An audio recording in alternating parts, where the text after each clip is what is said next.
Hi friends, అందరూ బాగున్నారా? రేపు అంటే సండే, కృత్తికా నక్షత్రం ఆదివారంతో కూడి వస్తున్న సండే అండి. అంటే ఇది అలాగే పితృపక్షంలో కృత్తికా నక్షత్రంతో ఆదివారం వస్తున్న రోజు చాలా ప్రశస్తమైన రోజు. ఎందుకంటే కృత్తికా నక్షత్రానికి అధిపతి సూర్యుడు.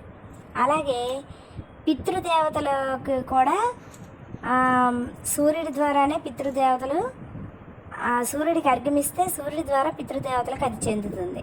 కాబట్టి మీరు రేపు అర్ఘ్యం ఇవ్వాలన్నా, అలాగే అర్ఘ్యం అంటే ఇంకేమీ లేదండి, మన పెద్దల పేర్లు చెబుతూ ఒక్కొక్కరికి ఆడవాళ్ళైనా ఇవ్వచ్చు, మగవాళ్ళైనా నీటి ధార విడిచిపెట్టాలి సూర్యుడి ముందు.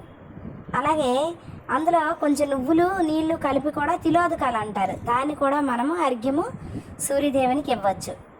అయితే ఈ అర్ఘ్యాన్ని నిష్టతోని మగవాళ్ళు ఇవ్వాలి. ఎక్కువగా మగవాళ్ళు ఇవ్వలేని పక్షంలో అయితే ఆడవాళ్ళు కూడా ఇవ్వచ్చు.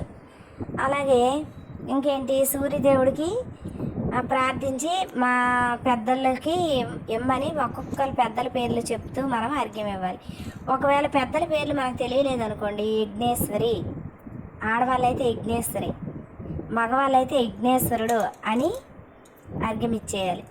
అలాగే మనము రేపు పితృదేవతలకి ఏదైనా ఆహారాన్ని వండి, అంటే పరమాన్నం, గారెలు, అలాగే అన్నంలో బలుసాకు కానీ లేదా నల్లేరు కానీ వేసి అన్నము, నెక్స్ట్ పప్పు, అరటికాయ కూర, వంకాయ కూర, ఇలాంటివి పెద్దలకి 2 గంటలు 1 గంట ఆ టైం అప్పుడు పెట్టేసి వండేసి పెట్టాలి. పెద్దలకి పెట్టేసి మన ఇంటికి దక్షిణ దిక్కును పెట్టేస్తే అది ఖచ్చితంగా పితృదేవతలకి చెందుతుంది. మిట్ట మధ్యాహ్నం 12 నుంచి 1 గంట ఆ ప్రాంతంలో పితృదేవతలకి సమర్పించేసి అది తీసుకెళ్ళి పారే నీటిలోనైనా విడిచిపెట్టవచ్చు, లేదంటే అగ్నికి ఆహుతైనా ఇవ్వచ్చు, లేదంటే గోమాతకైనా తినిపించవచ్చు. అలాగే మన పితృదేవతల పేర్లు చెప్పి రేపు ఎవరికైనా అన్నదానం కూడా చేయొచ్చండి. అలాగే బ్రాహ్మణులకి స్వయం పాకం దానం ఇవ్వాలి. స్వయం పాకంలో అన్నము, అదే బియ్యము, కందిపప్పు, ఆయిల్, నెక్స్ట్ కూరలు, ఇవన్నీ కూడా పంచదార, సాల్ట్, ఇవన్నీ ఇవ్వచ్చు. అయితే స్వయం పాకంలో ఉల్లిపాయలు ఇవ్వకండి.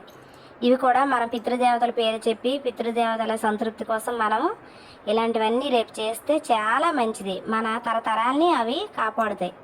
Thank you friends.